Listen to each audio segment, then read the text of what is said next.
días a todos y a todas. Gracias por asistir a esta cuarta mesa del Congreso, del 20 Congreso Internacional de la Asociación Filosófica de México. Es la mesa sobre constelaciones adornianas del Simposio sobre Teoría Crítica de las Américas. Vamos a contar con 3 ponencias.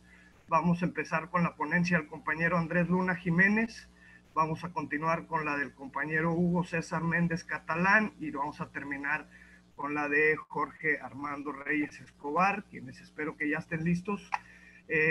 A los que nos escuchan y nos ven por Facebook, les recuerdo que pueden dejar sus comentarios y preguntas en la sección correspondiente. Y bueno, creo que tenemos algo así como 15, 20 minutos cada ponente. Les vamos, como nos remarcaron al principio, tenemos un poco estrictas las condiciones de tiempo, entonces les voy a pedir que se mantengan dentro de los límites. Y pues, si no hay más, le doy la palabra al compañero Andrés Luna Jiménez con su ponencia titulada La cinematografía como dispositivo crítico de la historia, sobre la actualidad de las reflexiones de Krauser, Adorno y Benjamin. Andrés, adelante. Gracias, muchas gracias. Pues muy buenos días a todos quienes nos escuchan. Y bueno, primero que nada, agradecer a los organizadores de este congreso. Pues un gusto finalmente que se realice. También una feliz coincidencia, por cierto, compartir mesa con Jorge Armando Reyes, con quien yo aprendí muchísimo en un seminario, del cual, por cierto, aproveché muchísimo para las reflexiones que ahora les voy a compartir, ¿no? Entonces también, junto con todos ustedes, enviarle un saludo afectuoso a Jorge Armando. Yo voy a leer un fragmento de un trabajo más amplio que efectivamente trata, digamos, sobre las reflexiones sobre el cine de algunos autores de la teoría crítica, entre ellos Krakauer, Adorno y Benjamin. Debo decir, sin embargo, que resolví para esta participación, para mi intervención de esta mañana, centrarme o profundizar en todo caso en Krakauer, ¿no? De manera que espero no defraudar la expectativa adorniana de la mesa, pero bueno, me parece que, como ustedes verán, mucho de lo que voy a compartirles ahora tiene mucha resonancia, ¿no? Con toda la reflexión adorniana sobre el cine y no nada más sobre el cine, ¿no? Entonces, bueno, voy a leer un texto que me parece que se ajustará sin problemas al tiempo que tenemos designado, ¿no? Entonces, bueno, comienzo. El presente escrito parte de un interés en los debates teóricos que la cinematografía ha suscitado en el horizonte contemporáneo de la disciplina histórica. A lo largo de las últimas décadas, dentro de este horizonte se ha desarrollado un amplio campo de estudios dedicado a explorar, desde diversos enfoques y aproximaciones, los vínculos potenciales y existentes entre el cine y la historiografía. Una revisión de la bibliografía que concentra los postulados y problemas teóricos que han articulado y delimitado este campo sugiere una clasificación en función de los siguientes 3 ejes reflexivos. Primero, el cine considerado como una fuente para la investigación histórica. Segundo, el cine como una forma de representación del pasado, como una tecnología de la memoria o como un medio de construcción de imaginarios históricos. Y tercero, el cine como una beta de insumos autorreflexivos o autocríticos para la disciplina, es decir, como un vehículo de problematización de los órdenes conceptuales, teórico-metodológicos y representacionales de la historiografía. Partimos de la convicción de que el segundo y el tercero de estos ejes hacen especialmente pertinente una aproximación a las reflexiones que se han sostenido con motivo del cine en los territorios de la teoría crítica.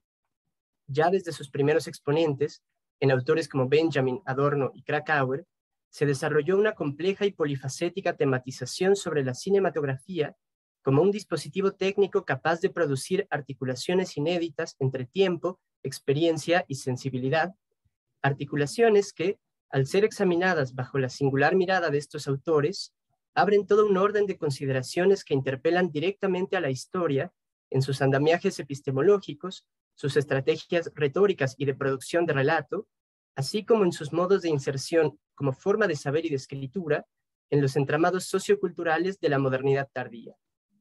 No obstante, a la luz de lo anterior, extraña la ausencia de una incorporación fuerte de las perspectivas desarrolladas en este sentido por la teoría crítica a las discusiones sobre el cine en la teoría de la historia contemporánea.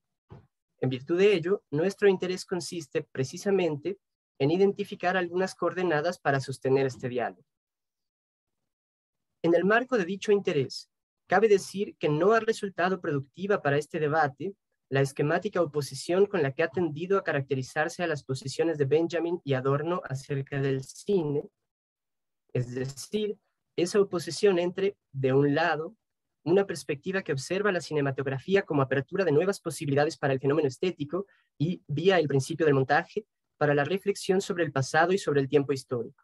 Mientras, del otro lado, una perspectiva que centra su análisis en la constitución del cine como industria cultural y, por lo tanto, en su instrumentalización como formación represiva de la sensibilidad, sobrecodificación de la mirada y homogeneización de los órdenes de la experiencia. Frente a esta tensión, que más que dos posicionamientos antitéticos, cabría pensar en términos de una ambivalencia y una condición dialéctica de las posibilidades abiertas por la técnica, se hace especialmente pertinente introducir la perspectiva desarrollada por Siegfried Kracauer, un autor considerablemente poco explorado en la discusión historiográfica sobre el cine, a pesar de haber hecho contribuciones significativas no solo en ambos campos, sino precisamente sobre sus analogías y vínculos posibles. En la obra de Kracauer se encuentran, por una parte, una serie de agudas reflexiones cultivadas durante décadas acerca de los elementos formales y estilísticos del cine, pensados en su compleja relación, de ningún modo mecánica o linealmente causal, con las condiciones socioeconómicas y las dinámicas culturales que posibilitan la producción y circulación cinematográfica. Pero, por otra parte, encontramos también, y de un modo sugerentemente vinculado con lo anterior, una honda reflexión acerca de la especificidad epistémica de la escritura de la historia, de la que Kracauer fue un asiduo lector y comentarista en su contexto intelectual. En virtud de lo anterior, es cierto que este autor no constituye una referencia del todo ausente en los debates de los historiadores acerca del cine. Sin embargo, las consideraciones en torno suyo muestran ser notoriamente limitadas. Los autores que le refieren suelen basarse únicamente en su libro más conocido, De Caligari a Hitler, una historia psicológica del cine alemán, de 1947. Algunos consideran también su teoría del cine, La redención de la realidad física, de 1960, o sus escritos sobre el cine norteamericano. Rara vez, no obstante, las ideas desarrolladas por Kracauer en estos textos son valoradas en el marco más amplio de su extensa producción y, sobre todo, no suelen ser relacionadas con su libro póstumo y menos conocido, Historia, las últimas cosas antes de las últimas, una obra que reúne el conjunto de reflexiones que este autor tuvo por principal proyecto durante sus últimos años y que estuvo dedicado a lo que consideró como los principales problemas involucrados en la singularidad epistemológica y cultural de la escritura de la historia. Sin duda, a la luz de esta obra, las ideas de Kracauer sobre el cine y la historiografía cobran alcances que aún aguardan a ser debidamente explorados en relación con la actualidad de este debate. En lo que sigue, señalamos algunos elementos que consideramos de interés en este sentido. El punto de partida del proyecto del que esta obra es producto, y que bien puede considerarse como toda una teoría de la historia, puede plantearse como una búsqueda de las posibilidades de pensar la disciplina histórica como forma de producción de conocimiento, fuera de cualquier referencia e inscripción en esquemas metafísicos, especulativos o modelos de explicación teleológica. Esto no responde únicamente a un distanciamiento teórico con respecto a los presupuestos filosóficos que servían de soporte a las posiciones positivistas, historicistas o neokantianas de su tiempo, sino a la convicción de que la disciplina tenía que repensarse ella misma históricamente a partir de las transformaciones materiales y culturales de la modernidad tardía, en especial aquellas que traía consigo la expansión de los medios de comunicación de masas y particularmente la fotografía y el cine.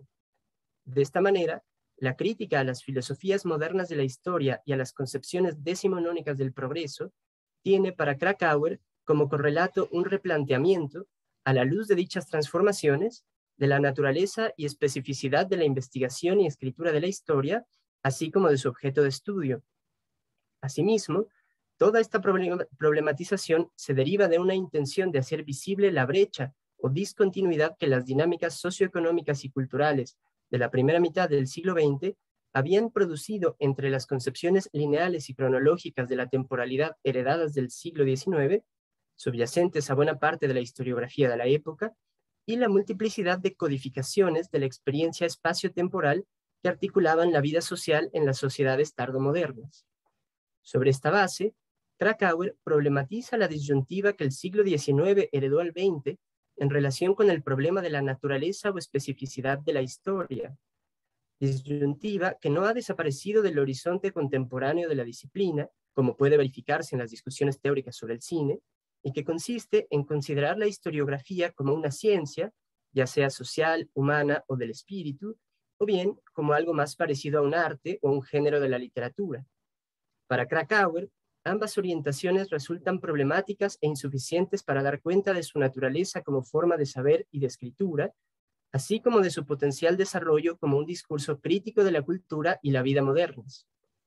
Desde su perspectiva, la singularidad de la historia consistiría, antes bien, en el hecho de que se trata de una disciplina que se ubica en una región intermedia, en una suerte de zona liminal entre la ciencia y el arte, entre lo general y lo particular, así como necesariamente entre el presente y el pasado. La reflexión sobre su carácter particular tendría, pues, que partir de una indagación sobre esta ubicación esquiva, que para Krakauer, en consonancia con Benjamin, era análoga a la de ciertos espacios característicos de la experiencia cultural de las ciudades desde la primera mitad del siglo XX, lugares de espera o de paso, como los aeropuertos o estaciones de tren, los vestíbulos de los hoteles o los pasajes comerciales.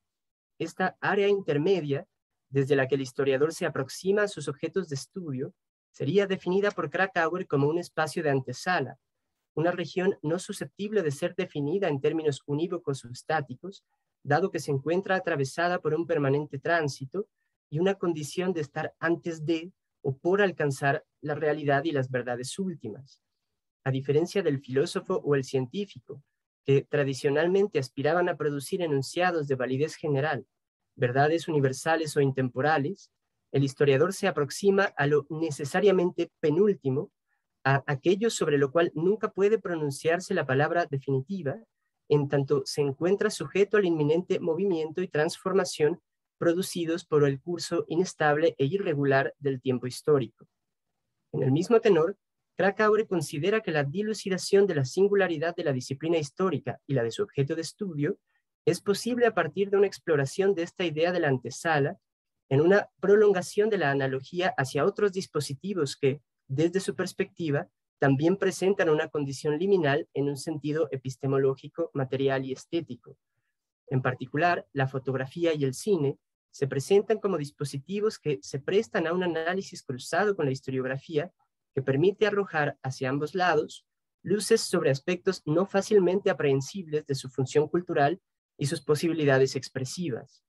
De esta manera, la indagación de Krakauer intenta sustituir una tematización epistemológica puramente intradisciplinar de la historia por una interrogación acerca de sus relaciones y afinidades con las tramas socioculturales en las que se inserta, marcadas por la expansión de la cultura de masas y la circulación de imágenes y producciones audiovisuales. Esta perspectiva no tiene la pretensión de subsumir o disolver la autonomía epistémica de la disciplina histórica o de pensarla como una suerte de reflejo de las condiciones sociales y económicas de producción de los discursos o representaciones de la realidad imperantes en un contexto determinado. Antes bien, Krakauer intenta recentrar la pregunta por su singularidad y sus especificidades en un sentido cultural, técnico y operativo más amplio, ello en aras de superar no solo el estado de la discusión legado por el siglo XIX, sino también las derivas que en el siglo XX dieron lugar a los relativismos o subjetivismos fundados en la primacía de una igualmente problemática concepción del sujeto como fuente originaria de la representación. La pregunta de Krakauer acerca de la naturaleza de la disciplina se dirige, pues, no a instancias abstractas o metafísicas, ni a una subjetividad o intencionalidad de la que sus representaciones serían producto, menos aún a la pretensión de aproximarse y dar cuenta de la realidad histórica en sí misma o a los acontecimientos tal como sucedieron, sino, en principio, al dispositivo técnico y sociocultural que posibilita en su conjunto la operación historiográfica. En este sentido, Krakauer introduce desde fuera de la disciplina una reflexividad que no apunta a la interioridad de la conciencia de los individuos, a su ideología o a la pura forma del relato, con lo cual aporta una interesante alternativa a algunos lugares comunes del debate contemporáneo de los historiadores sobre el cine. Antes bien, apunta a los objetos, espacios y relaciones que articulan la mirada y escritura historiográficas, de manera que se puede afirmar que este autor se adelanta no solo a algunos aspectos que han sido planteados en la discusión historiográfica sobre el cine, sino también al tipo de reflexión teórica sobre la disciplina que encontramos posteriormente en autores como Michel de Certeau. Cabe subrayar, por otra parte, que la perspectiva adoptada por Krakauer no conduce a la conclusión de la pérdida absoluta de la referencia a la realidad, como suponen las posiciones radicalmente relativistas, sino que pone el acento en el hecho, enfatizado como una característica de la vida cultural de las sociedades de los siglos XX y XXI, de que dicha referencia se traslada a los objetos mediaciones que hacen posible dar cuenta de esta realidad en cualquiera de sus dimensiones. Ahora bien, la analogía que Krakauer desarrolla entre la fotografía, el cine y la historiografía no solo apunta a estas similitudes en el orden del dispositivo que las produce, sino también a las que encuentra en esa realidad a la que hacen referencia, o bien que construyen mediante su operación. Es decir, que el camino que va de su teoría del cine a su historia está demarcado por los paralelos existentes que encuentra entre la realidad histórica y la realidad que producen las cámaras foto y cinematográficas. Ambas realidades tendrían una consistencia similar, que las vincula con esa dimensión en la que se juega la experiencia concreta y cotidiana del mundo de la vida, esa región de antesala, donde el flujo y la inestabilidad son permanentes, que las grandes narrativas y abstracciones sobrevuelan desde lo alto, y que la historiografía, al igual que el cine, tendría el poder de rescatar o rehabilitar para nuestra mirada. En ello reside, para Krakauer, la condición que, en última instancia, hace análogas las operaciones de la historia y la cinematografía, en esa posibilidad de redimir la realidad física que nos rodea, la de salvar sus objetos de las abstracciones teológicas, filosóficas o científicas para reinscribirlos en el horizonte de nuestra experiencia concreta. Así, en un mundo construido sobre metarrelatos, el cine y la historiografía, lejos de ofrecernos la realidad como representación, tienen la capacidad de rehabilitar para nuestra mirada esos objetos del mundo de la vida de los que la modernidad nos ha entregado una experiencia cosificada. En este sentido, Krakauer coincide con la estética del Lukács tardío, según la cual la obra de arte no constituye una mímesis entendida como copia de un referente externo, cosa que en las sociedades capitalistas implicaría una aquiescencia ante el fenómeno de la reificación. Se trata, por el contrario, de la producción de una mirada extrañada con respecto a una producción, de la producción de una mirada extrañada con respecto a una percepción o una sensibilidad socialmente masificadas. De esta manera, Krakauer describe el cine y la historiografía como medios de alienación, dispositivos o tecnologías que producen este extrañamiento, que lejos de ofrecernos los objetos como una presencia cercana, familiar o naturalizada, exigen del observador un distanciamiento crítico con respecto a esa naturalidad. Es decir, que si la modernidad capitalista produce y nos ofrece sistemáticamente experiencias de la realidad transformada en mercancías, en estadísticas o en pura objetividad dispuesta para su apropiación material o conceptual, el cine, como una extensión de la fotografía en el tiempo, y la historia serían dispositivos capaces de suspender o interrumpir estas dinámicas y presentarnos los objetos bajo una luz distinta.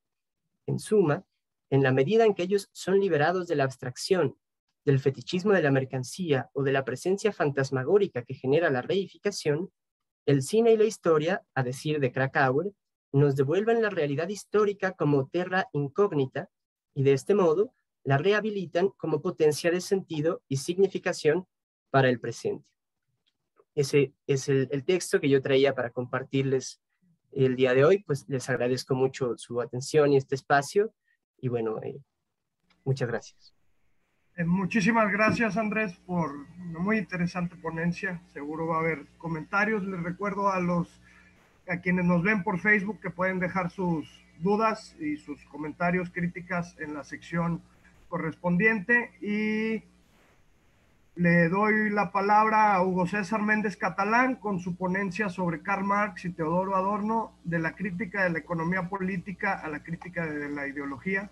Hugo, adelante.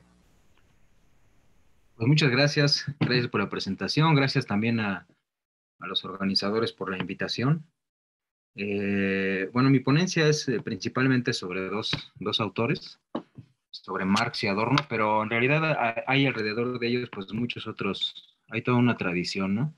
Eh, el aporte de Adorno mismo pues sería impensable sin las discusiones que se organizaban de manera colectiva en el instituto.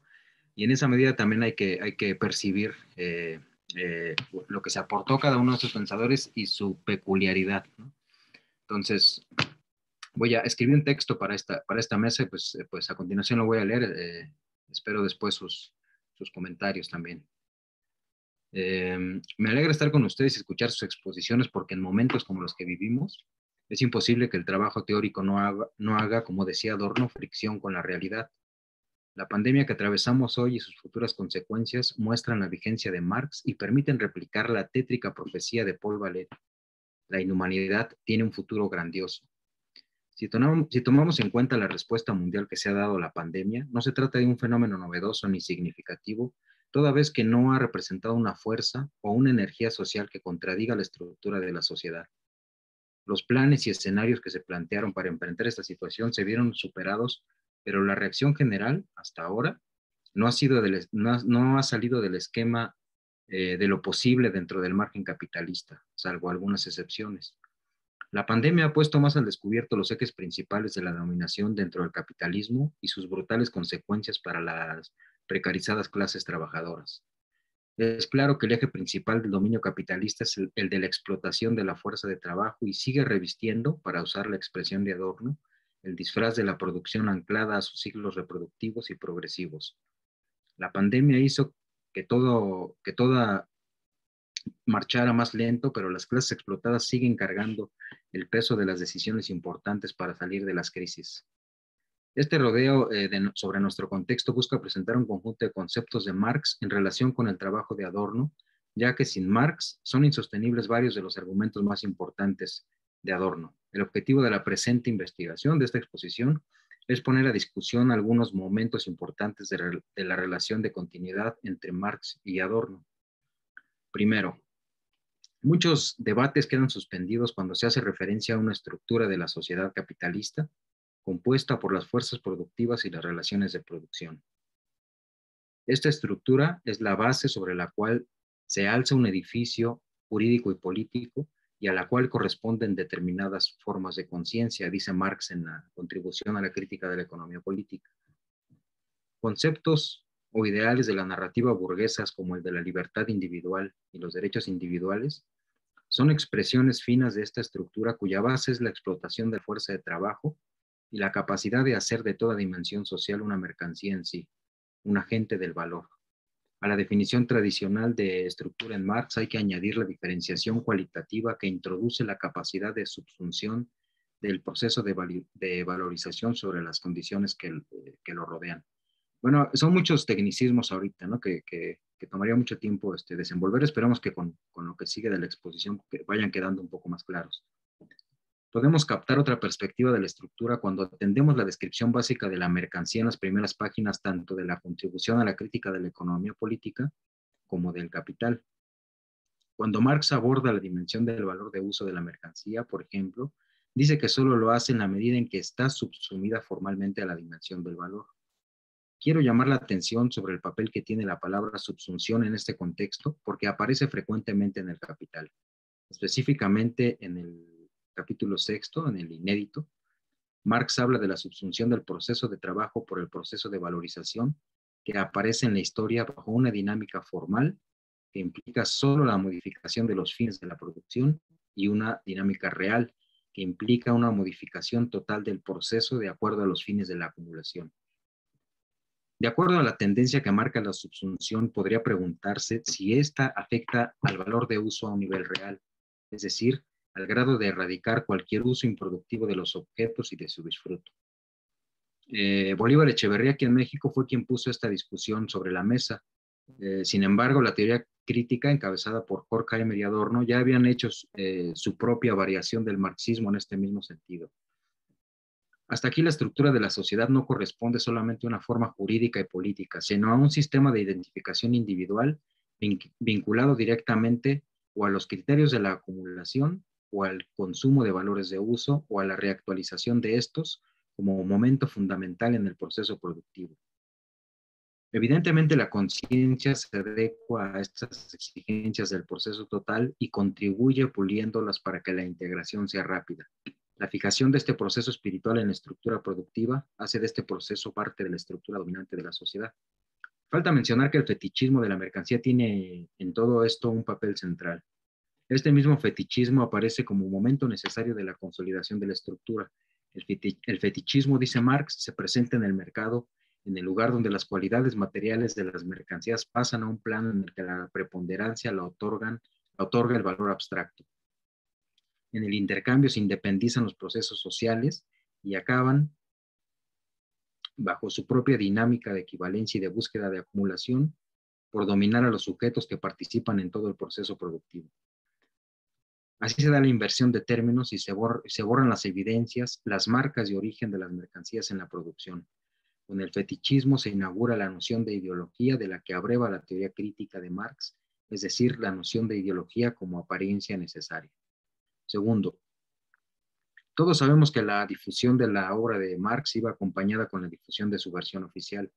Sin embargo, el marxismo que desarrolla la teoría crítica no va al parejo de las interpretaciones dominantes, en parte gracias al joven Lukács.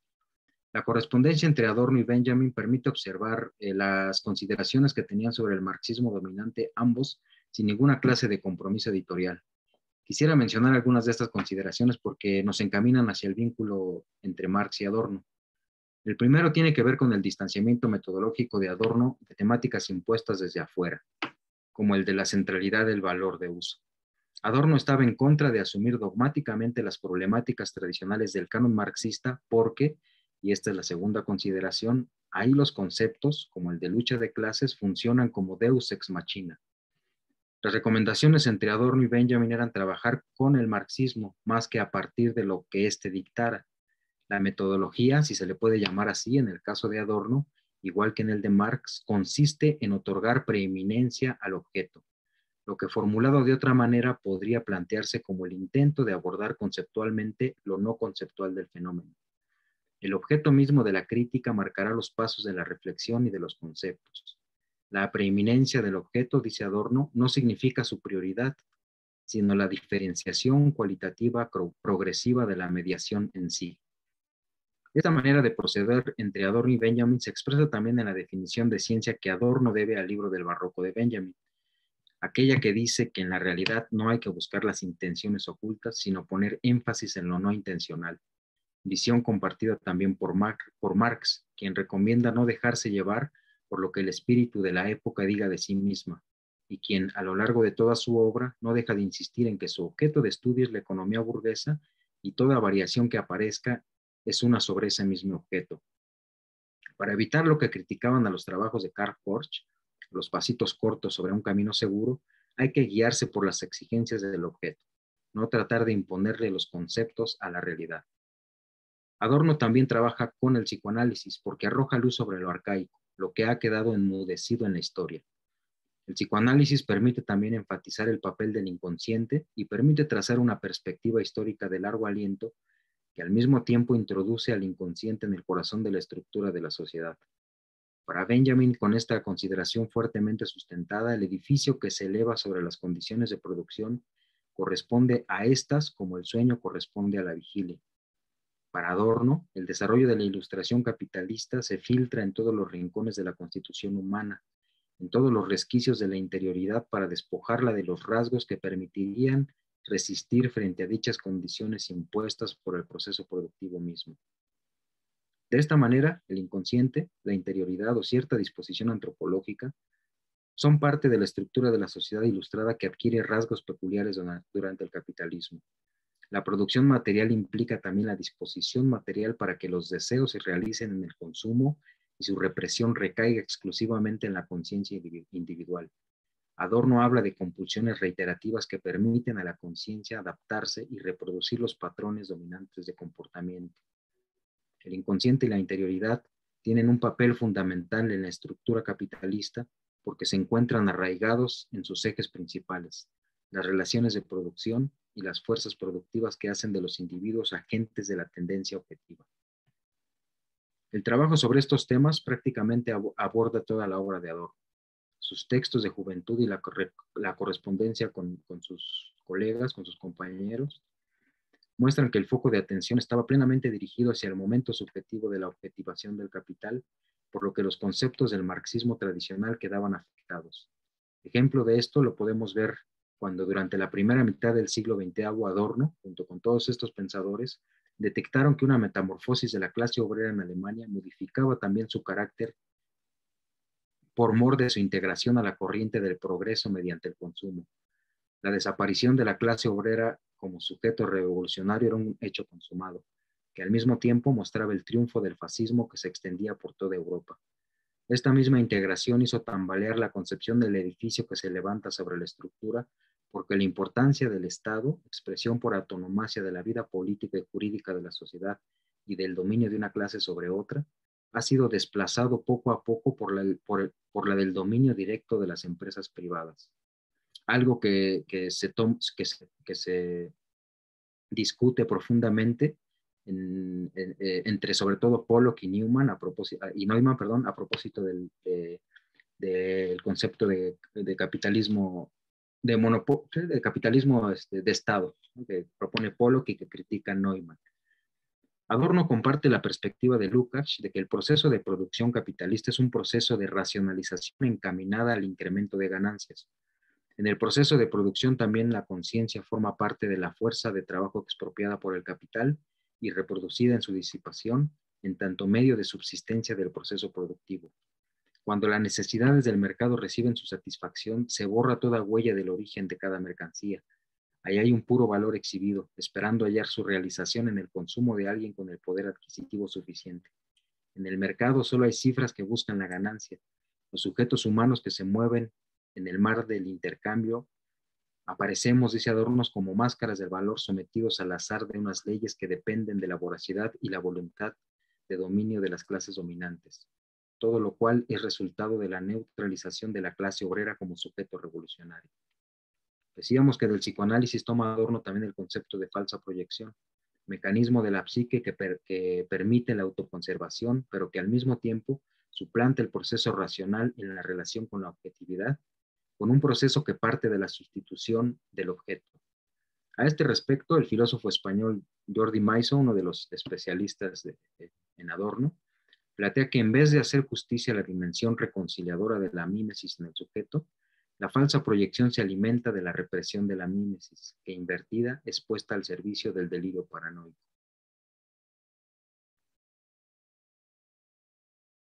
El último elemento que aparece y que por ahora solo enumeramos es el de la mímesis como representación e imitación de la naturaleza, cuyo fin es ejercer dominio sobre ella, algo que desde luego incluye la dimensión social e individual. La mímesis es una suerte de impulso inveterado, atávico, que constituye una identidad particular y una común que rompe con el monadismo aparente. La mímesis implica una suerte de posesión del objeto con el que hay una identificación mediante un cuerpo social. La represión de la mímesis, es decir, la anulación del momento de la identificación social, cede su preeminencia a otro momento marcado por el dolor, por las heridas que representa el despojo del objeto. La mímesis, así, es invertida de modo tal que la identificación se encuentra marcada por la escasez, por el distanciamiento objetivo entre el objeto y el sujeto. Se construye un mundo se construye un mundo a partir de una socialización fracturada o mediada por los fines y medios y la política, y bajo el dominio de la política de amigo y enemigo. La inversión de la mímesis implica también la pretensión perenne de dominio sobre la naturaleza y de aniquilación de lo que no sea idéntico, estructuralmente hablando. Tercero, una de las experiencias humanas que nos hermana inmediatamente con la realidad tosca, material y sensible es la de la muerte. Cuando ésta aparece violentamente e interrumpe el flujo natural de la vida, sus resonancias dejan aún una huella más profunda en la conciencia humana. En la historia de Occidente podemos percibir que la muerte violenta es también motivo de mitos fundacionales. Los héroes caían víctima de la violencia. Ninguno de ellos murió viejo y saciado, por así decirlo, sino que su vida se interrumpe bajo la hoja de la espada enemiga o como resultado de una conspiración silenciosa. El arraigo de la muerte violenta en la civilización hace que muchas veces ésta aparezca como cosa natural, como producto de un destino inevitable impuesto divinamente. Por eso mismo no es extraño que en la estructura de la civilización capitalista el exterminio racionalizado aparezca como un fenómeno normal y hasta cierto punto inevitable. Para expresarlo en términos de la dialéctica de la Ilustración, la muerte racionalizada, calculada estadísticamente, organizada automáticamente, es la evidencia ingente de la venganza de la naturaleza y de la recaída de la Ilustración en el mito. No se puede negar que el motivo tosco y material de los textos más importantes de Adorno después de la guerra tienen su origen en el exterminio de los judíos europeos, en Auschwitz. Después de la dialéctica de la Ilustración, cada línea escrita por estos pensadores abreva amargamente de ese brutal arquetipo del exterminio y la persecución. El impulso de la reflexión se encuentra en el momento espiritual que hizo posible la construcción de una racional y eficiente cadena productiva de la muerte. Auschwitz, pues, obligaba a replantear muchos aspectos de la teoría elaborada hasta esos días. La crítica de la sociedad tenía blancos bien definidos. Dentro del marxismo se tenía claro que uno de esos blancos era la ley del valor, porque representa una universalidad abstracto-concreta que vacía de contenido cualquier otra esfera de la existencia humana, empobreciéndola al guiarla anárquicamente hacia sus propios fines. En un rango más amplio, el pensamiento filosófico había captado que la modernidad ilustrada debía ser también un blanco contra el que la crítica ejerciera violencia, por ser la expresión conjunta de un espíritu absoluto que teje la sustancialidad de cada sujeto y lo presenta como esencia, mientras que al mismo tiempo lo enajena y lo subordina a una estructura de dominio perenne de clase. El hecho de que Auschwitz oscureciera definitivamente cualquier perspectiva utópica o revolucionaria en Europa obligó a considerar bajo esa misma perspectiva de fría destrucción los matices de la civilización. Y es que hay que insistir en un aspecto peculiar de la destrucción de los judíos, gitanos y comunistas en Auschwitz y los demás campos de exterminio.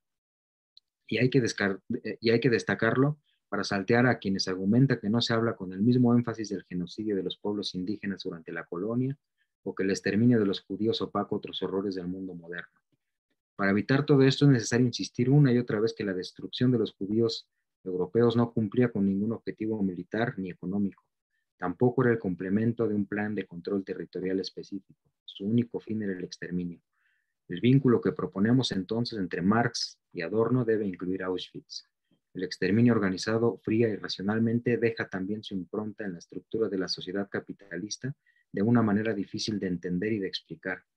En este contexto vale la pena también recordar lo que decía el director de cine Claude Lanzmann respecto de su película de Shoah, y lo cito textualmente. Lo inmemorial, el acontecimiento humano del que fui sin embargo contemporáneo, es rechazado por su inhumanidad misma y el espanto que inspira y que lo lanza a una distancia estelar, a un hilo tempore casi legendario y como si estuviera fuera de la duración humana. Esto no pasó, no pudo haber pasado hace 40 años. Mayor el longicuo reverencia. Sin el alejamiento y sin el espanto, alejamiento que nace del espanto, el relato de Shoah, a la vez presente e inmemorial, puro relato épico de la tragedia, no puede ni advenir ni empezar. Aun cuando la película está tramada con testimonios, aunque se apoye en un riguroso saber histórico, esta obra se sitúa en otra parte que no es la historia, en otra parte que no es la relación del pasado vivido, en otra parte que no es la sobrevivencia actual de los testigos. Es lo inmemorial lo que en Shoah hace sonar el llamado y la hora, permitiendo que el tiempo se vuelva a poner en acción y se tenga acceso al relato. El carácter inaugural y fundador de la película, su estatuto de acontecimiento originario, nacen de esta sumisión sin concesiones a una exigencia más acuciante y más fuerte que la del recuerdo. Hasta ahí la cita de Lanzmann. Mientras transcribía esta cita venían a mi memoria los testimonios que Lanzmann arranca a los sobrevivientes. Esto se evidencia en la resistencia a rememorar el horror. Lo mismo sucede con los campesinos que eran vecinos de los campos de exterminio. Lanzmann les pregunta qué tanto podían ver de lo que sucedía en el campo, qué tanto se podían acercar, qué se escuchaba, cuántas personas estaban al tanto de lo que sucedía ahí, a cuánta distancia se encontraban, etc. Todo para hacer evidente el hecho simple de un consenso social sobre lo que estaba pasando. Lo que dice Lanzmann respecto de lo inmemorial, lo que se halla fuera de la historia por la incapacidad humana de rememorarlo a causa del horror que expresa,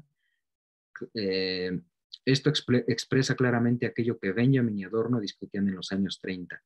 La persistencia de lo arcaico no corresponde a lo más antiguo, sino que es el resultado de la más interna ley del tiempo, lo arcaico presente en la historia y en la estructura de la sociedad capitalista como el lugar donde la historia ha enmudecido. Cuarto, podríamos resumir nuestra exposición de la siguiente manera. Para considerar el concepto de estructura en Marx, es necesario considerarlo más allá de la división tradicional del prólogo a la contribución. Es necesario ponerlo bajo la perspectiva de las características de la mercancía, del proceso de valorización y de la subsunción que opera en todos los niveles. Asimismo, es necesario tener en cuenta que el fetichismo de la mercancía se extiende también en la totalidad de la vida capitalista. En el caso de Adorno, lo primero que hay que distinguir es que los dictados del marxismo tradicional no se adecuan a las obligaciones del dogmatismo, sino que en el espíritu mismo de Marx se manifiestan fieles a su objeto de estudio.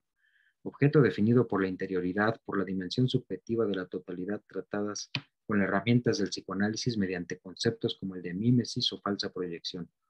Lo importante es que todas estas consideraciones corresponden a cristalizaciones sociales que se fijan en una estructura capitalista y que en consecuencia forman también parte de ella. Parte de esta estructura aparece también marcada por la posibilidad, siempre presente en su invisibilidad, en su incapacidad para hablar, de la barbarie como principio de vinculación social. Para Adorno, la cristalización o fijación del proceso espiritual en la estructura social es también un fetiche en donde el flujo de lo universal, esta es una cita de Adorno, se encarga de que lo particular a él sometido no sea mejor que él mismo. Ese es el núcleo de toda identidad instaurada hasta el día de hoy. Hasta ahí la cita y muchas gracias por su atención. Correcto, Hugo, muchísimas gracias por la ponencia. Ya salieron algunas preguntas, pero yo creo que las dejamos para el final. Le doy la palabra entonces a Jorge Armando Reyes Escobar con su ponencia sobre Benjamin y Adorno sobre Hofmannsthal. Adelante, Jorge.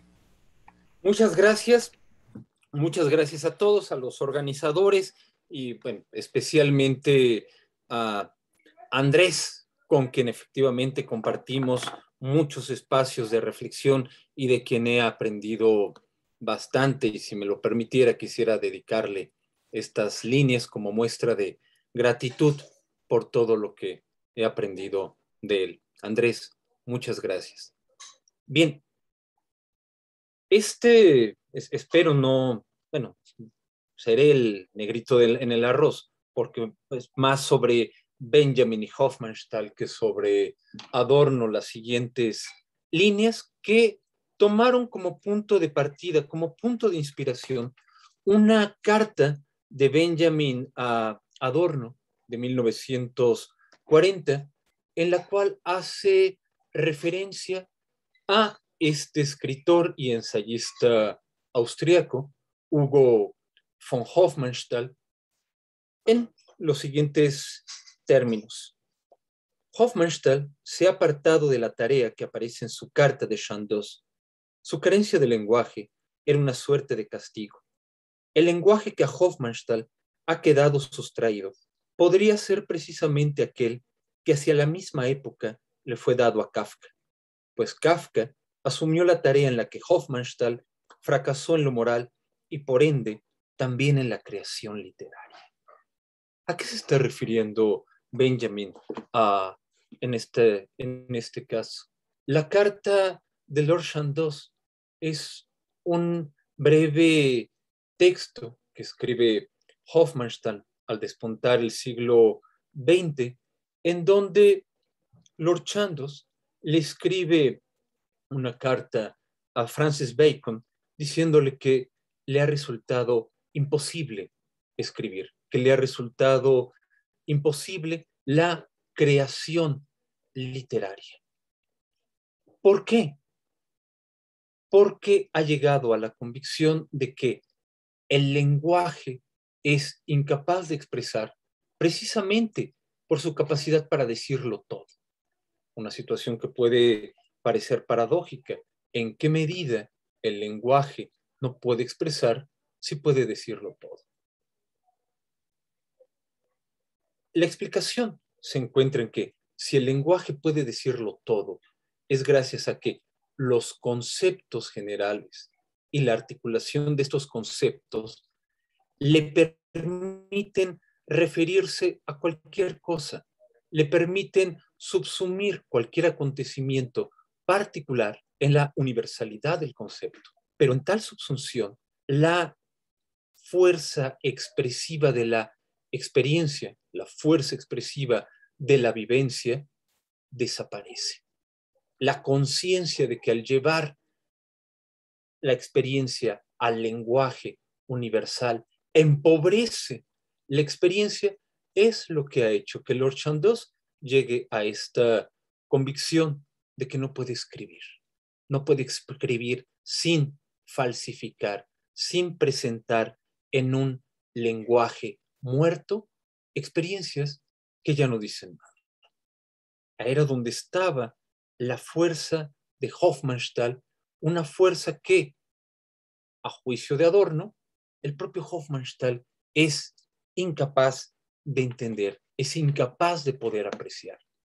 Porque, como lo señala Adorno justamente en un ensayo sobre Stefan George y Hofmannsthal, la oposición a la sociedad, estoy citando a Adorno, es una oposición a su lenguaje. Los otros comparten el lenguaje de los seres humanos, son sociales.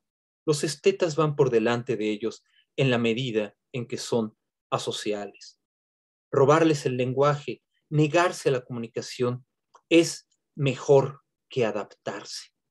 Al parecer, Hofmannsthal, al señalar esta herrumbre de los signos, es un término que tomó prestado de Claudio Magris, es decir, de cómo el lenguaje presenta una especie de modelo de cómo reaccionar, de cómo referirse a ciertas situaciones, está llevando a cabo esta tarea de oponerse a la sociedad, oponiéndose a su lenguaje. Sin embargo, a juicio de Adorno, Hofmannsthal se queda corto. Cito ese fragmento de George y Hofmannsthal sobre su epistolario. También Hofmannsthal reclama trascendencia hacia la sociedad y la idea de ser un outsider no es ajena a quien tiene que inventarse su society. Pero Hofmannsthal es un outsider conciliador, demasiado enamorado de sí mismo para ser malvado en serio con los demás. Bien, ahí tenemos el juicio que comparten tanto Benjamin como Adorno sobre este autor, Hugo von Hofmannsthal, y cómo se habría quedado corto respecto a esta oposición a la sociedad, oponiéndose a su lenguaje. Lo que quisiera plantear, sobre todo a partir de Benjamin, es hasta qué punto aquello donde Adorno ve una suavidad, donde Benjamin ve un quedarse corto, no expresa mejor esta convicción ética que a mi juicio yace en el fondo de la teoría crítica de la sociedad. ¿Cuál sería esa convicción ética de que es posible mostrar que otra experiencia es posible? Que la narrativa a partir de la cual reconstruimos el sentido de la experiencia puede interrumpirse, puede trastocarse. Eso es lo que, a mi juicio, está en Hofmannsthal y creo que puede verse particularmente en el caso de Walter Benjamin. quisiera en esa medida comenzar, propiamente hablando, con una cita que procede de la comedia El hombre difícil, de Ashbirige, de 1921, de Hugo von Hofmannsthal, donde escribe: él interpreta su papel, el hombre que quiere entender a todos y ayudar a todos, y sin embargo conduce todo a la más completa confusión. Él comete los errores más tontos, el público estalla en una carcajada y, no obstante, él lo hace con tal elegancia, con tal discreción, que uno se percata de lo mucho que se respeta a sí mismo y a todo el mundo. Hasta ahí la cita del hombre difícil. Pues bien, lo que quisiera presentar es que esta idea de cómo el querer entender a todos se hace conduciendo todo a la más completa confusión, ejemplifica en buena manera lo que hace Walter Benjamin. Walter Benjamin sería así, ese hombre difícil. Y si se ha empezado con esta cita de la comedia El hombre difícil de Hofmannsthal, con quien Benjamin, hay que decirlo, mantuvo una significativa relación epistolar, es porque, a mi juicio, presenta con exactitud la comprensión benjaminiana de la tarea de la filosofía. Esta no consiste en fundamentar una noción de racionalidad mediante la cual sea posible justificar argumentativamente nuestras convicciones, tanto teóricas como prácticas, frente a objeciones escépticas. Tampoco se trata de subrayar la huella de nuestra finitud, remitiendo el conjunto de nuestros actos individuales al horizonte de condiciones previas a toda intencionalidad y racionalidad. En contraste, la filosofía sería para Benjamin, ante todo, una interrupción, el acto mediante el cual se rasga la continuidad de las narraciones a través de las cuales entendemos las razones constituyentes de nuestro presente como el resultado determinado por las tendencias abiertas en el pasado. Y, al mismo tiempo, nos comprendemos a nosotros mismos como pertenecientes a los consensos, prácticas e instituciones formadas por el desenvolvimiento de tales razones. Este gesto de interrupción aparece por doquier en la obra de Benjamin. Lo emplea para describir la manera distintiva en la cual la fotografía presenta su objeto, como se señala en su ensayo El surrealismo, de 1929. Cito: la fotografía hace de las calles, de las puertas y plazas de la ciudad ilustraciones de una novela por entregas. Despoja a esta arquitectura centenaria de lo que es solo su evidencia banal para dirigirla con intensidad al acontecimiento ahí representado.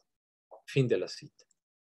Y la figura de la interrupción aparece de nueva cuenta al considerar en La tarea del traductor, 1923, que lo propio de la traducción no es preservar en su máxima pureza posible el sentido genuino del original en el medio cultural en el cual surgió, intercambiando cuidadosamente las palabras del nuevo lenguaje al que será traducido, sino introducir una fractura respecto a su entorno primario, por la cual simultáneamente se le distancia del horizonte vital de su recepción pública y se le presenta en una configuración nueva en la cual solo sobrevive el modo específico de referirse a algo. Casi podría decirse su intencionalidad. Cito La tarea del traductor.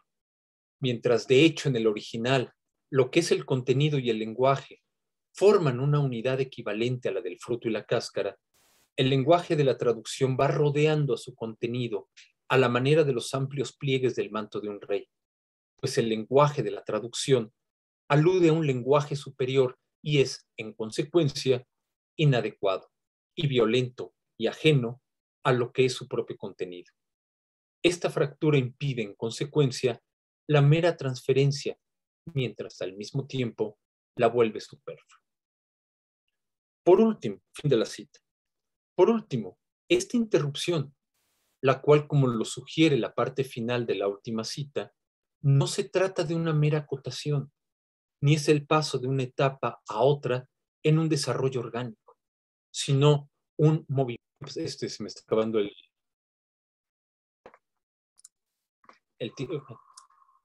El curso de la historia, tal como se presenta bajo el concepto de catástrofe, en realidad no puede ocupar el pensamiento más que el caleidoscopio en la mano del niño, que con cada giro derrumba todo lo ordenado haciendo un nuevo orden. La imagen tiene su buena razón fundada. Los conceptos de los dominantes han sido siempre el espejo, gracias al que surgió la imagen de un orden. Hay que romper el caleidoscopio. Fin de la cita. Bien, esta idea de romper el caleidoscopio sería análoga al silencio de Lord Chandos. Rompemos el caleidoscopio no porque no nos entregue una imagen. Al contrario, el caleidoscopio y nuestro lenguaje nos presentan una realidad demasiado clara y distinta, demasiado ordenada, tan ordenada que absolutamente todo tiene una justificación, tiene una legitimación. Nuestros descontentos, nuestros malestares encuentran ahí una raíz y razón que puede ser explicada y puede ser extirpada. Y si no lo es quien protesta, es el marginal, es el que no se adapta, el que es el culpable. Pues bien, hay que romper ese caleidoscopio. Hay que guardar silencio para interrumpir esa capacidad siempre expresiva o siempre capaz de producir juicios ordenados del lenguaje. Pero ¿por qué rompe tal interrupción? Hay razones para justificar su aparición. Nótese que son preguntas diferentes. La respuesta a la primera suele anular el planteamiento de la segunda, pues en la segunda mitad del siglo XX han proliferado corrientes de pensamiento que, de un modo u otro, comparten en lo general la convicción de que el tipo de racionalidad prevaleciente en el occidente moderno debe ser, si no interrumpido, al menos sí limitado en sus pretensiones de universalidad, las cuales intentan hacer valer al juzgar diferentes esferas de conocimiento y acción, la epistemológica, la ética, la estética, la política, etc., haciendo hincapié, en primer lugar, que éstas no se caracterizan ni se distinguen entre sí por un contenido propio y exclusivo. Más bien, lo que constituye, caracteriza y distingue estas esferas son los principios, procedimientos y reglas con base en los cuales se establecen las condiciones por medio de las cuales algo puede describirse y explicarse como epistemológico, ético, estético, etc. Por ejemplo, un mismo hecho. Arrojar un cubo de pintura a una pared puede presentarse desde distintos conceptos. Tal vez se le juzgue como un acto heterónomo desde la ética quizás califique de bella la mancha de pintura que deja en la pared, mientras que la política podría clasificarlo como una manifestación de repudio al régimen establecido.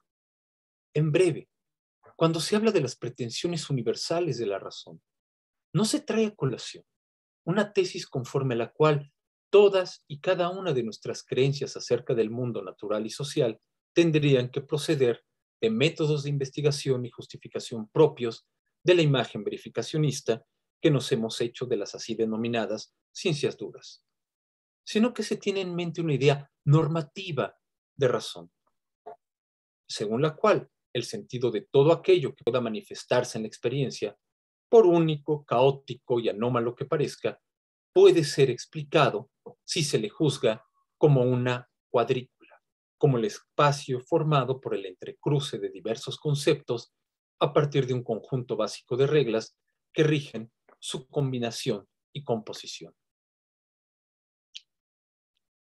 El énfasis en las reglas es imprescindible para hacer valer la pretensión de universalidad de la razón, en la medida en la cual le permite a ésta afirmarse, no a pesar de la creciente diferenciación y especialización de discursos, sino precisamente apoyándose en tal proliferación, pues aunque convivan teorías y formas de vida dispares e incluso antagónicas, siempre cabe la posibilidad de hacer explícito el entramado de reglas que las constituyeron, lo cual permite tanto criticar a las expresiones teóricas o prácticas por su uso inconsistente o arbitrario de normas, como plantearse la posibilidad, la cual no puede excluirse a priori, de que discursos en apariencia inconmensurables compartan un mismo conjunto de procedimientos y reglas básicas.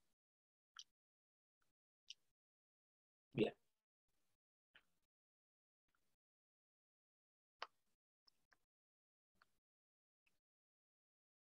En este punto, podrá objetarse que la unidad de sentido, esa unidad de sentido que presentan esas reglas básicas, no puede ser parte de una presentación del concepto de razón, pues en la medida en la que hace hincapié en la finitud, niega la suposición fundamental de la idea normativa, que la reflexión es capaz de reconocer su propia actividad en la forma y contenido de la experiencia, mostrando que éstas son el resultado de la normatividad que las constituye.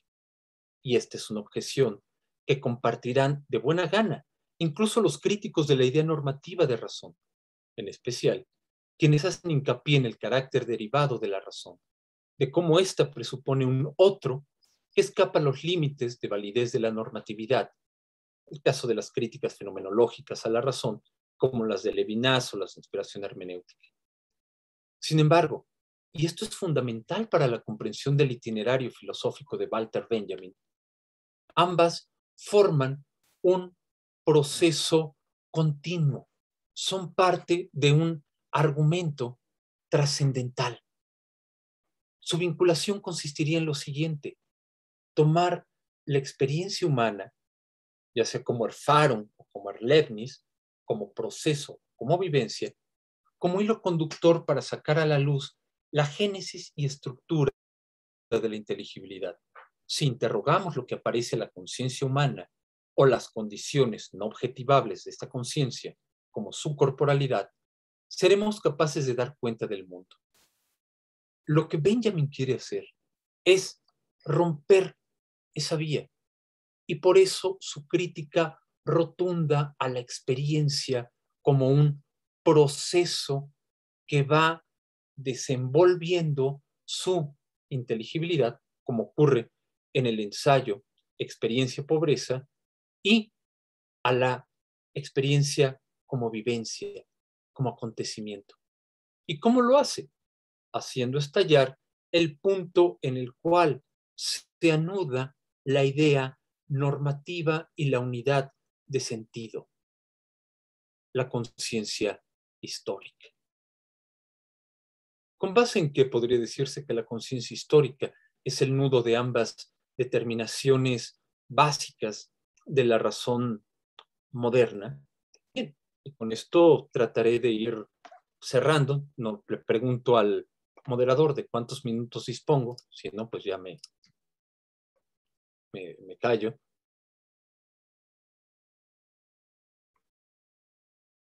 ¿No? ¿Sigo? Bueno. Bien. La filosofía de Benjamin sería entonces un rechazo a los intentos de dar cuenta de la inteligibilidad que toman como hilo conductor a la experiencia humana, es decir, a la manera en la cual nosotros, en tanto seres humanos, en tanto cierto tipo de organismos vivientes, le damos sentido a lo que acontece a partir de un proceso de nacimiento, desarrollo y muerte. Eso es lo que hay que interrumpir, el sentido. Es decir, hay que interrumpir la manera en la cual la mirada humana hace inteligible lo heterogéneo, le da una unidad a la diferencia. Nótese cómo al hablar de sentido no se habla directamente de conciencia, más bien se habla de comprensión. Ni estamos hablando únicamente de su referente estático, el objeto o la regla, sino de un movimiento, el proceso, cuyo ritmo solo se hace discernible cuando puede constatarse una distancia, una diferencia entre lo que ya se patente frente a nuestros ojos y el recuerdo de lo que, ausente, pertenece al pasado. Caer en la cuenta de tal diferencia y de que ésta constituye aquello que nosotros somos, eso sería la conciencia histórica.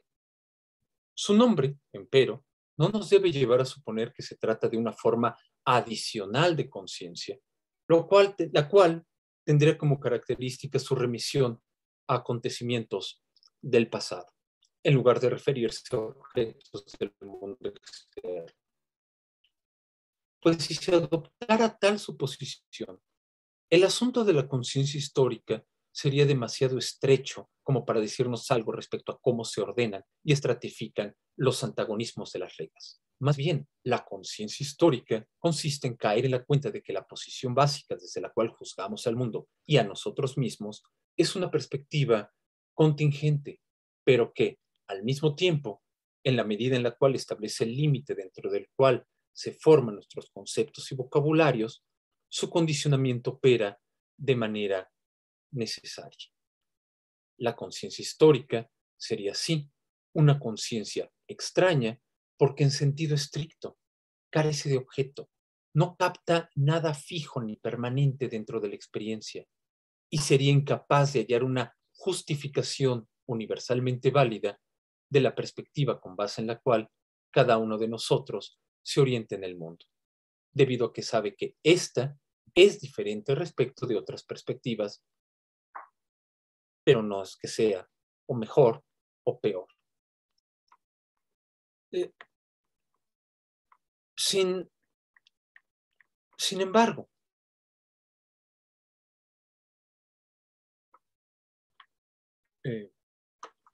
no sé si, Simón, ¿de cuánto tiempo dispongo? Pues creo que 15, 20 minutos. Yo creo que le podemos dar unos 5 minutos más. Perfecto, 5 minutos. Muy bien. Sin embargo, precisamente en esta última característica, la diferencia en la cual la conciencia empírica no vería más que la entrega al relativismo y al escepticismo, la conciencia histórica pone de manifiesto que la perspectiva, la pertenencia a un horizonte histórico particular, es el punto en el que se anudan de manera concreta y efectiva las reglas a las cuales se refiere la idea normativa de razón. Es decir, el conflicto que surge entre estas es resultado de una posición que al mismo tiempo en el cual es consciente de que el campo de nuestra experiencia está constituido por reglas, supone que su posición es un espacio absoluto y capaz de contener a todas las normas posibles.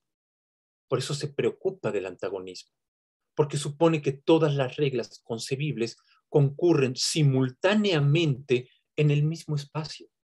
En contraste, la conciencia histórica desempeña el papel de una ilustración mediante la cual se expone que la presentación y coordinación de reglas nunca es inmediata y exhaustiva, sino que siempre tiene lugar de modo inmediato y particular porque depende de cómo nos movamos en relación a diferentes perspectivas.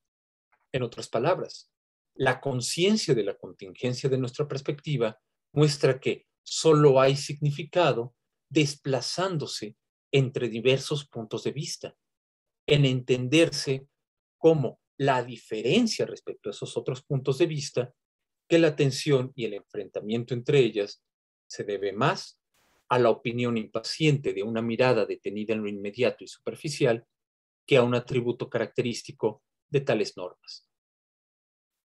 Por otro lado, podríamos decir que tal visión supone precisamente lo que da pie a la visión normativa, que no hay un orden de reglas porque éstas pertenecen a momentos distintos y surgen por razones distintas. Su carácter no natural es básico. En esta medida, el único punto que tenemos para coordinarlas es nuestra propia orientación subjetiva, la manera en la cual hacen sentido para nosotros. Esto no significa, empero, que sean relativas o arbitrarias. Por el contrario, lo que quiere decir es que la forma en la que se ordenan solo es discernible en la medida en la cual se describe cómo la experiencia subjetiva establece mediaciones para lidiar con las contradictorias exigencias. Un orden que no es teórico, sino que es la manera en la que efectivamente tratamos con el mundo, que es prereflexiva. Y este es el punto en el cual Benjamin se convierte en el hombre difícil, pues la interrupción que él propone no irrumpe a partir de un conocimiento privilegiado en posesión del filósofo y con base en el cual se exhibiera el carácter erróneo e ilusorio de toda opinión que hasta entonces hubiera presumido la apariencia de razón justificada. Si por conocimiento se entiende la capacidad de tomar conciencia reflexiva de las condiciones mediante las cuales se justifica la pretensión de verdad de ciertas proposiciones, entonces el asunto del filósofo benjaminiano no es el conocimiento. Su interrupción es más bien metodológica, excavar y recordar. ¿Cómo? Destruyendo esa apariencia de unidad que surge a partir de nuestra perspectiva finita. E interrumpir, ¿para qué? Para retomar a una situación no caracterizada por la represión de la razón. No. Benjamin no está pensando en un retorno a una edad de oro. No está pensando en una situación donde volveríamos a un espacio prereflexivo. Es interrumpir para mostrar que detrás de toda esa narrativa que la conciencia histórica ha proyectado como una narrativa inteligible, como una narrativa provista de sentido, carece de toda fundamentación, carece de toda legitimidad y que su apariencia de orden, su apariencia de unidad encierra formas de dominación y violencia. Más bien, Benjamin, como Furlani, el payaso a cuya actuación se refiere el protagonista del hombre difícil en la cita con la cual abrió esta ponencia, lo hace como un intento de rescatar, de salvaguardar el fragmento. La convicción básica, sí, de la teoría crítica es que es posible y necesario concebir la realización de la idea de razón sin tomar como hilo conductor el desarrollo de sus determinaciones a través de los procesos adaptativos de nuestra especie, los cuales se caracterizan por el sacrificio, el conflicto y antagonismo de los individuos. En contraste, la realización de la idea de razón, de la unidad que anima y hace posible nuestra experiencia, toma como punto de partida el registro y montaje de fragmentos, los cuales pueden ser de naturaleza vivencial, visual, lingüística, arquitectónica, cuya pretensión simultáneamente trastoca la unidad de sentido imperante, dentro de la cual estos ocupan un lugar menor o marginal y hacen legible una afinidad estructural que no solo cohesiona a estos fragmentos, sino a todo el campo de la experiencia. Ese doble trabajo sería la interrupción reveladora de la crítica. Muchas gracias. No, pues muchísimas gracias a usted, profesor, por tremenda exposición, tremenda constelación. Nos quedan 20 minutos más o menos para hacer una serie de preguntas. Ya hay una pregunta que nos mandan desde Facebook. Les recuerdo también a quienes están en la sesión de Zoom que pueden hacer sus preguntas. Se las pido nada más que sean breves para darle tiempo también a los compañeros ponentes de responderlas. Voy a leer la pregunta que nos mandas desde Facebook, que yo creo que va dirigida a Andrés. Es una pregunta de Rick Moisen. Dice, en un aspecto meramente ideológico, más allá del cine como un producto de entretenimiento, pregunta, ¿cómo determinar la necesidad social del séptimo arte u otra de las bellas artes, más allá de la necesidad del discurso político y ganancia económica? Está esa pregunta. No sé si alguien más de aquí del Zoom tenga algo Bueno, en lo que sale alguna duda, le doy la palabra a Andrés, si tiene algo que decir al respecto. Bueno, sí, muchas gracias por la pregunta. Bueno, me parece que si atendemos a la tematización de la teoría crítica sobre el cine, específicamente sobre el séptimo arte, como se plantea en la pregunta, en efecto, se trata de justificar una necesidad del cine más allá de la ganancia económica y de sus instrumentalizaciones ideológicas, pero no sé con respecto al problema de lo político, porque sabemos que, bueno, desde Benjamin, que quizá es quien enfatiza en mayor medida este aspecto, el cine tiene un carácter político importante precisamente allí donde está su potencia crítica, ¿no? Es decir, recordemos para Benjamin, el cine tiene pues esta cualidad, esta potencia de preparar a las masas desde el orden de lo sensible para un nuevo uso de la técnica, digamos, ¿no? Para un uso de la técnica que corresponde, digamos, a un uso lúdico de la técnica, a un uso que tiene su origen en el juego, dice Benjamin, ¿no? Y que por lo tanto es un uso de la técnica que establece un nuevo tipo de pacto entre los seres humanos entre sí y con la naturaleza, ¿no? Es decir, establece un pacto que no es ya de dominación, que no es ya un uso de la técnica orientado por la razón instrumental y demás, ¿no? Sino justamente que establece una relación de otro orden, ¿no? Pero en el mismo, en esa medida, justamente es una función de carácter político, ¿no? Propiamente político, ¿no? Que, bueno, sabemos que para Benjamin está inscrito, digamos, en la lucha de su tiempo, de su momento, con el fascismo, ¿no? Específicamente, y esto, bueno, está inscrito en su propuesta de la politización del arte, ¿no? En el caso, por ejemplo, de Krakauer, un poco como yo presentaba en el texto que les compartí, ahí lo que tenemos quizá es un autor menos enfático en el carácter político del cine, pero sin duda que nosotros lo podemos leer de esa manera, ¿no? Es decir, como les compartía, bueno, me parece que Krakauer lo que hace es entender la función o la potencia crítica del cine como esa capacidad de extrañamiento que reinscribe los objetos de la realidad fuera de las abstracciones que se han naturalizado en nuestros espacios de experiencia, ¿no? Para Krakauer, creo que el mundo moderno puede ser visto en su conjunto como un edificio compuesto de abstracciones, ¿no? Como una gran maquinaria movida por operaciones que son totalizantes y que tienden a la subsunción de lo singular y a la integración de la diferencia, ¿no? Es decir, la lógica mercantil capitalista, la tecnociencia, el Estado-nación, la administración en la sociedad de masas, etcétera, funcionan sobre la base de abstracciones, del fenómeno de la cosificación y demás, y son precisamente estas operaciones las que Krakauer considera que el cine tiene la posibilidad de interrumpir, ¿no? Así como la historia, ¿no? Insisto que no es el del interés propiamente de Krakauer, que escribe por lo demás desde otro contexto y en otro momento que Benjamin, ¿no? El enfatizar el carácter político de esta función, pero bueno, me parece que nosotros sin duda que podemos leerlo en ese sentido, ¿no? Ahí estaría, digamos, una potencia política, crítica y política del cine definitivamente. No sé si por ahí un poquito atiendo a la inquietud, pero muchas gracias por la pregunta.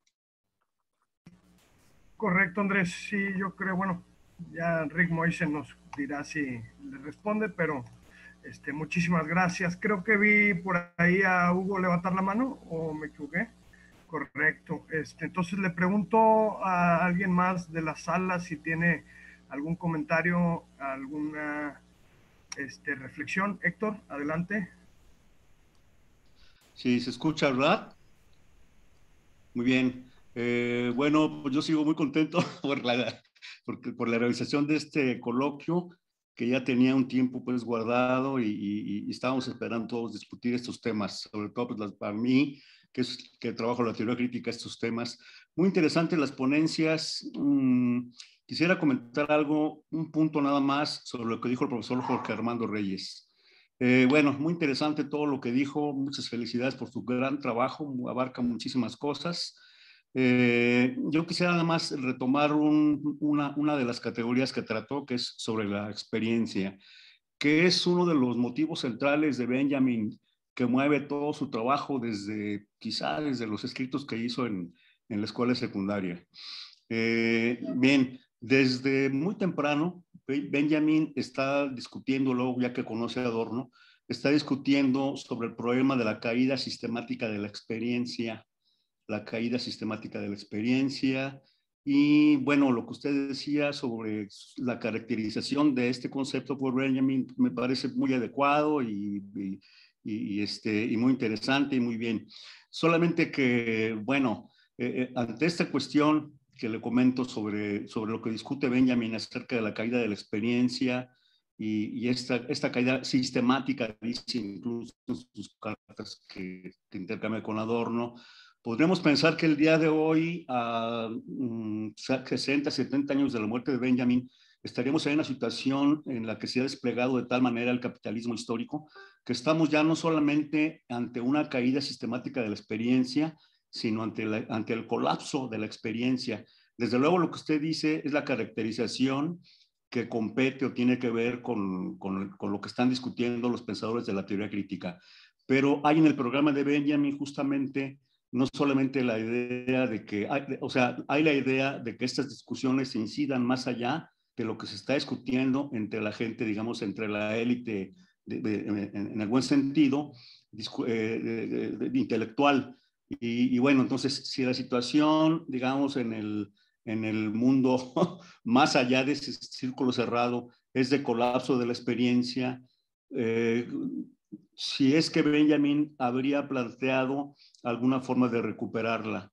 Desde luego, no volviendo a estadios anteriores, ¿no? Sino una recuperación de la experiencia que fuese fruto quizá de una articulación histórica, en fin, de poner en operación conceptual y práctica la idea del tiempo de la hora. Estaba yo pensando en algunos escritos en que probablemente una manera de recuperarla sea rastreando algunos de los textos más tempranos, por ejemplo en el narrador, y considerar, bueno, que probablemente una de las maneras de esta recuperación de la experiencia sea a través de la narración, tal como lo deja planteado en este texto del narrador. Profesor, le voy a hacer nada más 2 preguntas más que también van dirigidas a usted, que nos mandan desde el Facebook. La primera es de Christopher García Olvera, que nos pregunta, si Benjamin no hace filosofía, pregunta entonces, ¿qué hace? ¿Si metafilosofía o antifilosofía? Esa sería una primera pregunta. Y la segunda viene de Iván Tapia, que dice, pregunta si sería entonces ideológica también toda pretensión de denunciar el carácter irracional de la sociedad, y más que hacer denuncias o continuar el trabajo del concepto, el pensamiento debería, o la filosofía debería más bien, como dice Benjamin en sus tesis, jalar el freno de emergencia del pensamiento. Ahí están las preguntas si las quiere atender. Muchas gracias. Bien, voy primero con el punto de Héctor. Muchas gracias. Una tremenda pregunta. Esto es muy importante. Bien, cuando hay muchas posiciones que cuando se enfrentan a esa idea de Benjamin de un empobrecimiento de la experiencia, tienden incluso a ridiculizarla, porque dicen, ¿cómo no va a haber experiencia? Uno sale y le pasa cientos de cosas, tiene que eludir semáforos, guaruras, pero no es experiencia en el sentido de esa vivencia concreta. Lo que se empobrece es esa experiencia en el sentido en el que la pensó el idealismo alemán, Hegel fundamentalmente, como Erfahrung, como capacidad de integrar en una unidad todo lo vivido de tal forma que sea inteligible, que uno pueda decir, esta es la manera en la cual yo, a partir de mi reflexión, me integro en el movimiento del espíritu. Bien, para Benjamin, esa experiencia ya no es posible en el capitalismo tardío. Esa experiencia que nos permitía narrar y dar cuenta del sentido de lo vivido se ha agotado. Una idea que, como diagnóstico, no es exclusivo de Benjamin. Uno puede encontrar un diagnóstico, un ejercicio interesante sería ver el paralelo entre ese diagnóstico que hace Benjamin y el diagnóstico que hace Husserl en la crisis de las ciencias europeas. Pero mientras Husserl tiene la visión nostálgica de que hay que recuperar la experiencia, hay que recuperar esa idea que animaba a Europa basada en la libertad y en la responsabilidad, Benjamin señala, bien, eso ya se acabó, ya se agotó. ¿Qué es lo que tenemos que hacer?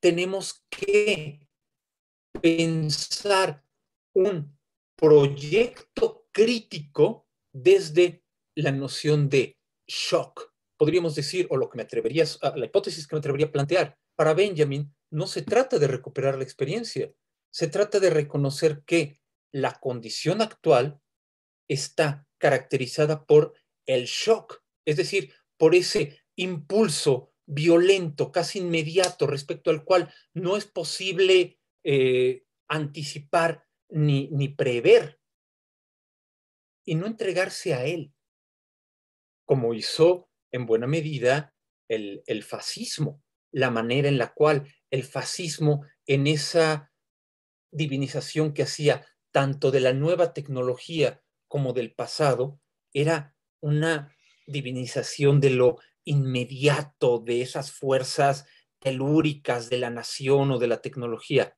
No, el punto es entender cómo podemos transformar la experiencia moviéndonos en el shock. En esa medida, ¿dónde estaría lo inmediato? Perdón, no lo inmediato, sino para señalar lo que mencionaba Héctor. ¿Cuál sería esa respuesta? Creo que en buena medida Andrés nos está dando la respuesta. A través, un ejemplo, a través del cine. ¿Por qué? ¿Qué es lo que hace el cine o la animación? No hay que olvidar que Benjamin fue de los primeros en ocuparse de la animación, de, por ejemplo, esto de Mickey Mouse y el que va en su barquito de vapor. ¿Qué es lo que hace el cine? Lo que hace el cine en tanto imagen móvil es habituarnos, acostumbrarnos al shock. Pero habituarse no en el sentido de algo que se vuelva una costumbre, un hábito ante el cual quedamos pasivos, no, sino que en la medida en la cual la imagen cinematográfica consigue producir una articulación a partir de fragmentos, es que entonces podemos manejar el shock.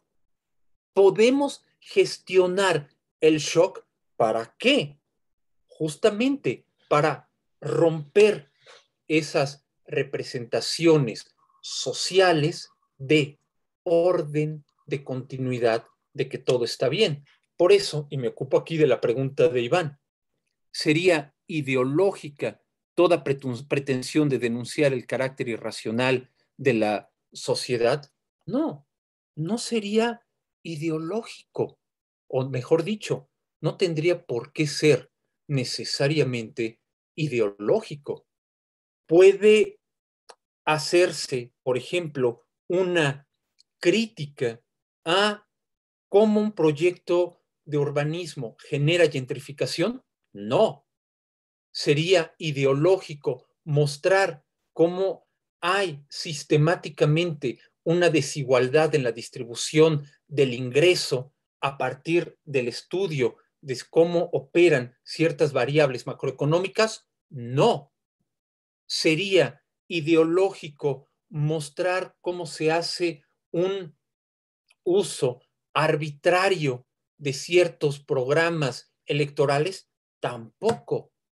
Pero eso no es la tarea del filósofo. Esa es la tarea de la ciencia política, eso es la tarea de la economía, eso es o puede ser tarea de la sociología. Yo creo que hay un problema en muchos intentos actuales de hacer una interpretación de Benjamin y Adorno diciendo, es que son sociología reflexiva, porque cuando decimos son sociología reflexiva, entonces estamos esperando que nos den un tipo de solución distinta con una carga normativa a problemas económicos, políticos, etcétera. No, no son ideológicos. Lo ideológico es suponer que la filosofía está ahí únicamente para responder a necesidades concretas. Tenemos un problema de desabasto de agua. ¿Qué nos puede decir la filosofía? Tenemos un problema con la revisión de decisiones de la Suprema Corte. ¿Qué nos puede decir la filosofía? No, la filosofía no está ahí como otro de los discursos particulares que resuelven necesidades de una manera sui generis. La filosofía, porque, y ahora contesto a la pregunta que hacía aquí Itzel Avilés, ¿qué hace? Benjamin no hace filosofía. Sí, sí hace filosofía.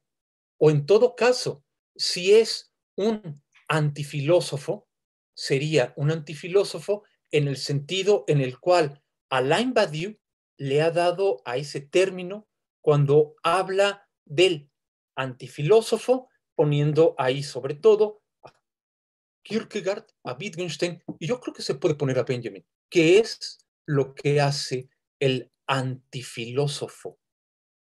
No lo que no hace es, no da respuestas filosóficas a nuestras preguntas cotidianas, a nuestras urgencias prácticas.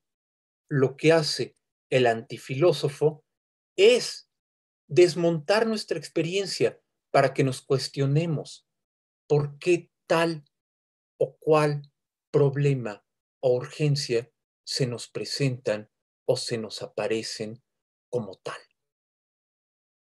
Hay una frase de Benjamin en las primeras líneas del prólogo epistemológico al drama barroco alemán. La desviación es el método. El Detour, el Umkehr es el método. ¿Qué quiere decir eso? Quiere decir que el punto de la filosofía es romper con la imagen de orden, de naturalidad de nuestra experiencia, en la cual suponemos que ciertas preguntas y cuestionamientos son legítimos, naturales, ya dados e inevitables. Esa es la tarea de la filosofía. En esa medida, la tarea de la filosofía, y regreso ya como punto final al punto final de la pregunta de Iván, es ser, cuando habla de las revoluciones, como no como ese motor o del progreso, sino como el freno de emergencia, es justamente para detener esta concatenación de causas y efectos que suponemos es el cauce ordinario y natural dentro del cual tiene que provenir la experiencia y que nos hace pasar o de largo pasar como si no hubiera mayor problema ante problemas, ante malestares sociales. No se trata de que no nos preguntemos de cómo podemos tener un mejor sistema electoral o cómo podemos tener una mejor distribución del ingreso. De lo que trata de hacer la filosofía es ver hasta qué punto esas dudas, preguntas o aquello que no se cuestiona porque se da por sentado es algo que tiene que romperse. Mientras haya un solo mendigo, escribe Benjamin, habrá mito. ¿Qué te hace la filosofía? Romper el mito. ¿Cómo se rompe el mito? Desbaratando su imagen de naturalidad, de orden legítimo. Gracias. Correcto, muchísimas gracias, profesor. Tengo entendido que tenemos programada la sesión hasta las 12:45 y Tania nos pidió que fuéramos puntuales con ello porque hay un evento después de esto. Entonces, bueno, no sé si alguien quiera decir algo muy brevemente de los participantes. O sea, veo al profesor Aureliano con ganas de decir algo.